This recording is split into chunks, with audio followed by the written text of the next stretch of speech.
On the one hand, they want you to not have an abortion. Then they also don't want you to have more children. Make up your minds, whatever that means. I actually think they do want you to have more children, and they're just not saying the quiet part out loud. Which is? Right? Which is multicultural Americans are going to become the majority population by 2050. By 2050, the Hispanic Americans are expected to have the most population growth, an increase of about 6%, while the white population is expected to decrease by about 11%. At this time, the birth rate for white Americans in this country has been falling since the Great Recession, and it's dropped almost 23% between 2007 and 2022. So, but wouldn't more white women be getting the IVF? So that increases that's why they want IVF. But they can't say, yes, an embryo. They're coming out sort of against it and not being able to explain why. They want to have more American white children born because the birth rate has gone down. Okay, so I don't see it. I don't see this as a race issue. What I see is what did I tell you? You know, I hadn't even watched that episode.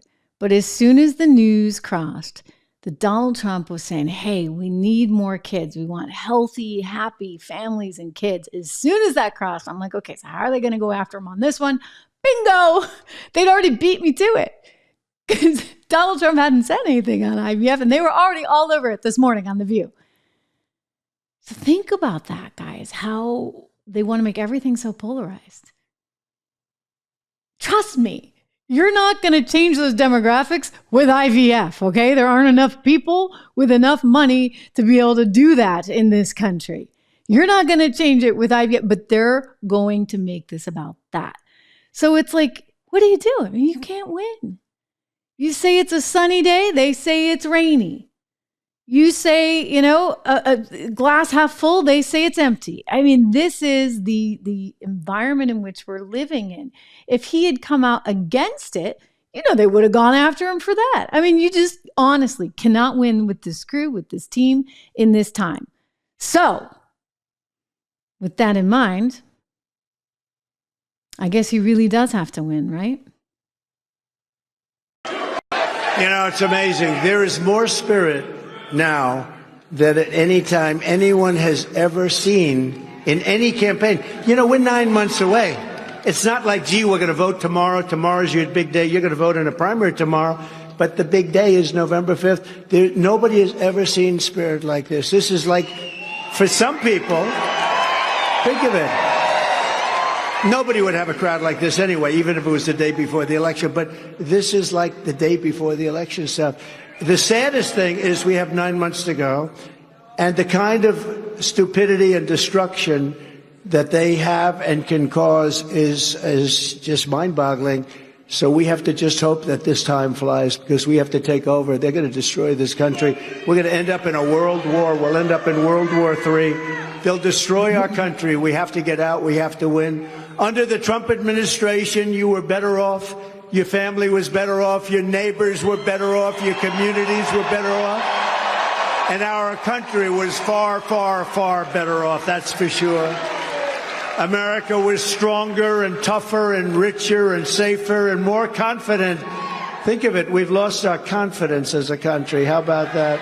You know, I've said that in a lot of speeches. We've lost our confidence. What a horrible thing to attribute to our country. Listen, when you lose your confidence as a nation, you lose a lot, and you understand why we've lost our confidence. I mean, think about how difficult it is to even just communicate with one another, and how you're living in such a polarized environment, and somehow, you know, being too male, too pale, and too stale, to quote Letitia James, right, is a real problem. I mean, they just want to cut off half the country. So they're going after men. They've gone after women. This whole Karen thing, really, it comes from them, because they're trying to basically take the legs out of any middle-aged woman who's trying to maybe protect her family. You remember the poor woman on the bike? She was a nurse in New York City, and she was crying as they took her city bike from her, this group of minority men, and she started crying, and they made her out to be this massive Karen online. It was like, you can't speak up. You, as a human being, you're not allowed to, because, well, the other side is I mean, it's a really strange phenomenon, and it's very anti-American. It's very anti-justice. It's a very unfair, very frightening scenario. And so I think they're systematically trying to really rob people of these opportunities, all in the name of like fixing something else from before. I mean, it's frightening. I think that this is a challenge time. I think that Donald Trump is going to continue seeing success in the polls. I'm pretty sure he's going to get the money together, and he's going to finance the situation in New York to keep Letitia and company happy. And then we'll see where we go from there.